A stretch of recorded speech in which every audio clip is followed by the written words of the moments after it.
Today I'm speaking with Jayme Matchinski. She's a healthcare and corporate law attorney with extensive experience helping healthcare practices handle an array of regulatory and operational issues, including but not limited to compliance, insurance reimbursement, and licensure.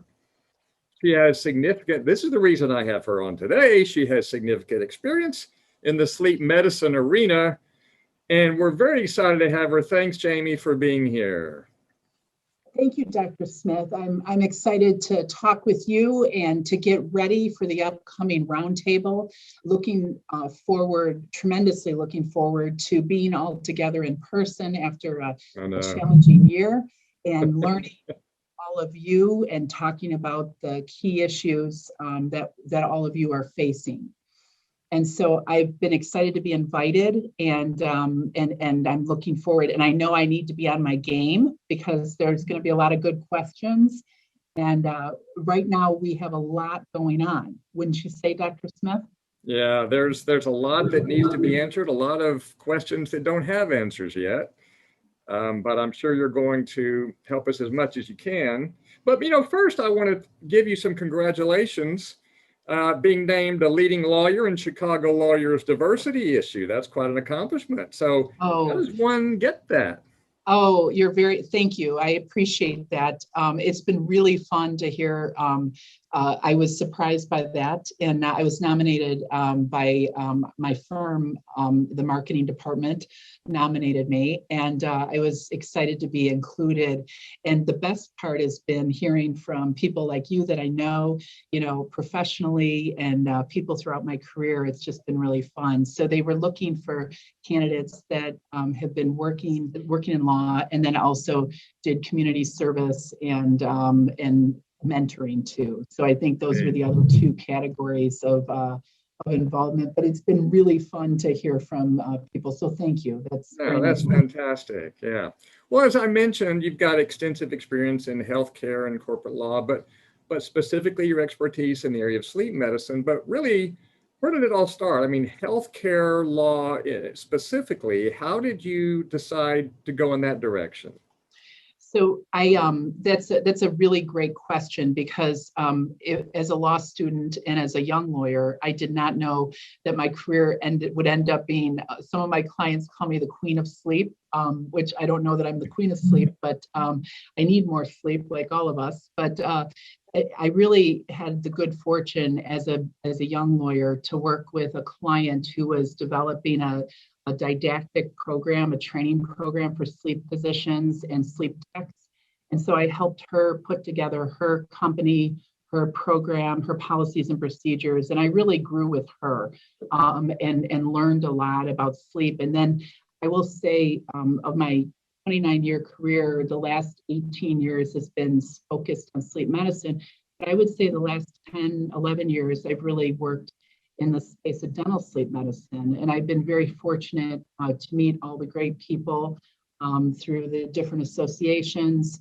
I've been teaching at Tufts and the residence modules. So I hope to bring to the roundtable from the legal standpoint, the regulatory compliance standpoint of the things that I've seen. How do you manage the relationship between dental sleep medicine practice and a sleep lab? How do you work that out? And I know that you've had great success with that, Dr. Smith, and things are changing. And, it used to be where I would see the sleep lab would bring in a dental sleep medicine, a dentist specialist, and now it's the other way around, so we're seeing the tides are turning and there's different hybrid models. So a lot of what I do is structure these models for regulatory compliance. And so I really grew with a client, and then I expanded in the writing and speaking I do. And I just feel very fortunate because I have had a wonderful career in this space, met some really wonderful people, learned a lot. And I really feel from the vantage point of healthcare that as far as it's life-changing, the work that you do and your colleagues do, and helping patients sleep better. And so I like to feel like I have a very small part in that, in helping practices and help them with how they provide care to their patients. Well, I think you've already had a huge part in that, and we really appreciate that. You've done some great work over the years, and many of us have benefited from that, and I hope many more will, and I'm assuming you will continue in the field. I thought it interesting that you used to serve as the vice president of a national healthcare consulting firm. Yes. So what did that entail? So my first, absolutely, the first 5.5 years of my career, I worked with a lot of the big health systems. And I think that's how I got interested in how do you have this patient from the continuum of care. I know that's like a 1980s term, but it's still, I think, effective, the continuum of care. So I was setting up rehabilitation hospitals, long-term care hospitals, rehab units, inpatient, outpatient, skilled nursing facilities, everything post-acute. So it helped me to understand when I was working for a lot of the big health systems. I was on a plane every week. I became a million-mile flyer shortly into my time as a consultant with the group. We were all attorneys. It was an interesting firm to work for. We were all attorneys, and then we consulted with big health systems to set up post-acute venues of care. So I got to see, as a very young lawyer, I got to work with a lot of the C-suite, the CEO, the CFO, and I really quickly learned how important the finance, not only the regulatory compliance side is, but the finance. You can have a great program, but if you're not getting paid, by the third-party payers. Yeah. And so helping on different audits and investigations with these health systems. So as a young lawyer, it was invaluable experience. And just walking in and learning about a health system's issues and then putting into place. So did some big projects out west and on the east and the west coast, and setting up rehab centers and continuums of care. So I think does sleep medicine differ from those other healthcare practices very much, or is it? No, I don't think so. I think it's part of, like when we went through, I think that's a really good question, Dr. Smith, because when we went through healthcare reform, we had all this talk about the medical home, right? Everybody was talking about, we want patients to have medical homes. We want them to be in a venue where they, are, and I think sleep medicine and dental sleep medicine and post-acute has been doing that for years. They put the team around the patient. And as you know very well, if a patient isn't sleeping, if they're not breathing, if they have apnea, that impacts their whole health. And so I think there's been a greater acknowledgement and understanding since healthcare reform of the importance of sleep medicine, because it can be preventative, and dental sleep medicine, as it's life-changing, as we've talked about. But I think it fits in. And I think, quite honestly, the other aspects of healthcare, meaning the healthcare system, has had to understand that. So I put together networks of sleep labs and dental sleep medicine clinics for different health systems, with physicians, with dentists, with all kinds of different providers, so that patient has the ability to get the care they need. Well, speaking of getting the care they need, I don't know if you plan on talking about laws around telehealth and telemedicine at all at the roundtable, but just give us a 40,000 foot view on where you see that going. Because we've always used it to a certain extent, but then COVID, boy, it ramped up like crazy. And now Medicare is pulling back, United Healthcare is pulling back. Where is this all going? Oh, that's exactly right. That's a really important question. Before COVID, I was working in the space of telemedicine, and some of the presenters that you have, other presenters, the faculty at the roundtable, are like experts in telemedicine, and have been using it really effectively throughout their career and their practice. So I've been working in that space for several years But I will say the pivot really happened. I had clients that never used telemedicine, telehealth until COVID. And then all of a sudden, their 90% of their practice is telemedicine.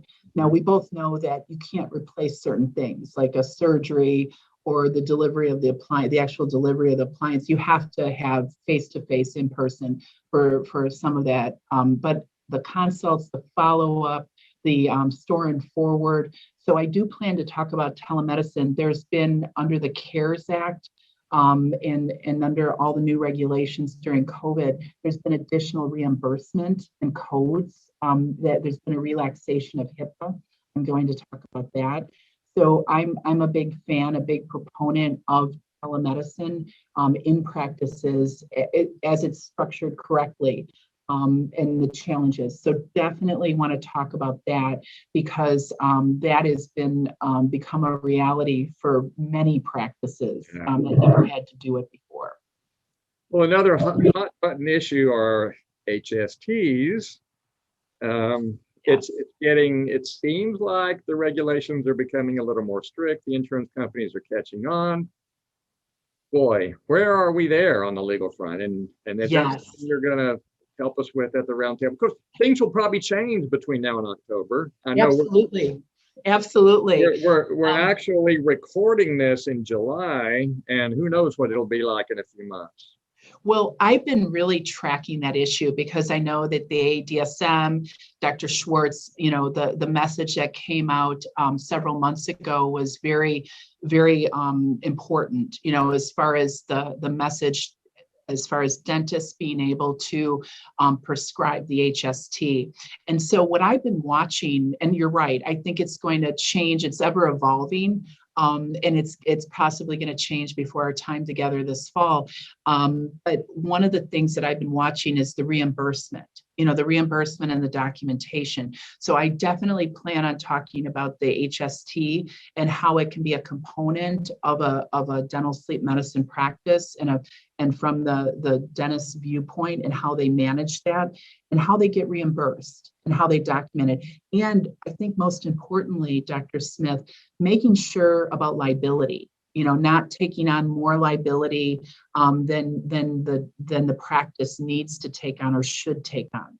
So some strategies as far as how do you manage that, how do you handle that, and how do you coordinate that with a sleep medicine physician, and the care, so that you have coordinated care from the vantage point of the sleep, the test, the follow-up, and then the diagnosis and the follow-up care. So yes, stay tuned. That is a very hot topic. And who would have known, as I've been reading up on, and as we all have been following this. So we all need to stay tuned because I think you're right. There's going to be some additional information between now and this summer and fall.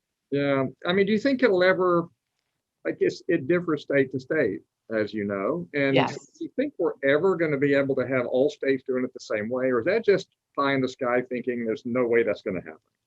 Well, I've been thinking about that because, as you know, we don't have a uniform telehealth or telemedicine. We don't have a federal yet, and we don't have everybody, as you know, where you practice your license. So if you're a dentist in Texas, you might be licensed in multiple jurisdictions, multiple states, but where you're providing the care. So it's really hard, especially for Medicare. We might have one regulation, but what I found is the fiscal intermediaries interpret that differently, in each region, each MAC region. So, as much as I would like to see uniformity, I'm just not seeing uniformity for those reasons.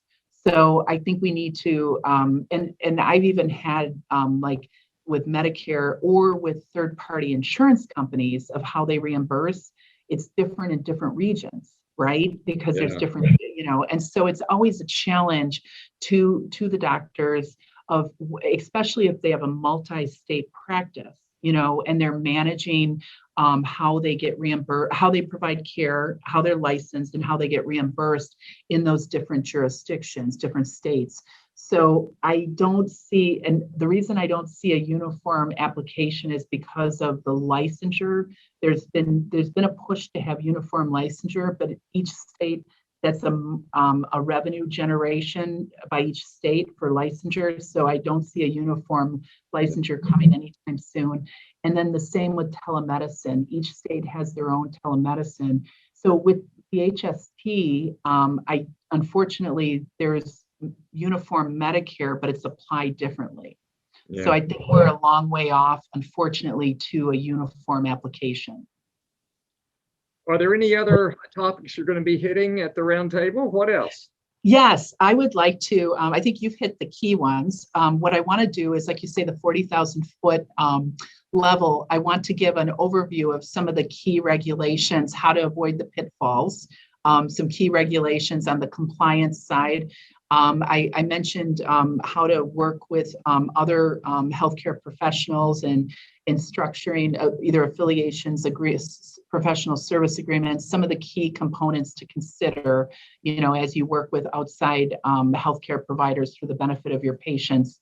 I also want to talk about the CPAP, the impact of the AHRC report this last summer, and how the different sleep associations have handled that. I've been involved at one level with a couple of different sleep associations on providing feedback, because we're in the comment period before it becomes final regulations. So I want to talk about that, the impact of that, the CPAP recall on how patients and how healthcare providers are looking at oral devices. Because I think that's incredibly significant. I think it's not only an opportunity, but it's also a patient care issue. And how do you communicate this too? How do you deliver and communicate this? So in addition to the regulatory compliance, I want to talk about those issues that I see impacting dental sleep medicine very significantly. And then the CPAP recall. Yes, the CPAP recall. I will tell you, the first thing I did is I checked the family member that uses a CPAP. So make sure, who's using which CPAP. And I've been talking to some of the people in the industry with the different DME companies as far as the impact that's had on their business, how they provide care, And so the CPAP, I've even had some of my clients have given me advice on how to fix it. And so I'm not going to necessarily provide that at the roundtable because that's beyond my skill set. But there's been a lot of discussion on how to fix the CPAPs, especially for truck drivers and people that really rely on their CPAPs to do their do their job and to continue to be compliant in order to do their job. So I'm going to talk about the value of how that's impacting the industry. What are the opportunities from a dental sleep medicine perspective, and how some key tips, I think, of how to communicate with your patients on these issues, because I'm sure that many practices are getting a lot of questions about the report, the HRC report on the CPAP side, and then the recall. So the timing has been very interesting, to say the least, on both those developments this summer. Yeah, and again, that's something that by October, things will be changing along those lines, because, I've got some people that are predicting the DME companies are going to run out of CPAPs before they ramp up production enough with the kind that are acceptable. And oh boy, I don't know where that's going to go over the next few months. It's going to be an interesting landscape. Well, and that's the great thing about your roundtable, Dr. Smith, because it's very timely. These are not theoretical issues. These are real time, real solution, real people, real events. And so I know, like I said at the beginning, I need to be on my game, because I know that the people that are going to be at the roundtable are some of the best in the industry. They're coming to talk, to learn, to network, which I think is one of the keys. And also just to find out what everybody's doing and how they're approaching things. So I think that's an amazing opportunity for all of us, and you put together a really great itinerary. I was looking before our call, there's some really great speakers. So I know even up to the day before, I'm going to make sure that I'm ready to go, because this is in real time. Everything has been moving and changing very rapidly. Yeah, get ready for some questions at breaks and Yes. during the rest of the meeting too, because they'll be hunting you down, I'm sure. Absolutely. And I look forward and I welcome that, because I always, like I mentioned, I always learn a lot. And it's I think the passion that all the people I know in this industry, in this practice, is just amazing. Always looking to help the patient and to provide the highest level of care, and to do it in compliance with all the regulations, which keep changing. It's a challenge, for whatever stage of career a dentist or a doctor is at. There's always a challenge, because it's changing a lot. And with that challenge always comes opportunity, right? And and so and that's the beauty of this. But I'm looking forward to a really exciting time. And I know that there's going to be great conversations during the breaks, during the sessions, after the sessions. And I think everybody's going to be excited to be together. I hope so. Well, Jayme, thanks for chatting with me today. I really appreciate that. Thank you. If you haven't registered already, it's the 10th annual Sleep Roundtable. That's why we have very special speakers like Jayme coming out. We want to make it the best ever. October 7th through 10th, we're expecting hundreds of sleep dentists and their teams. And Jayme, once again, thank you so much. We'll see you in October in Dallas. Thank you.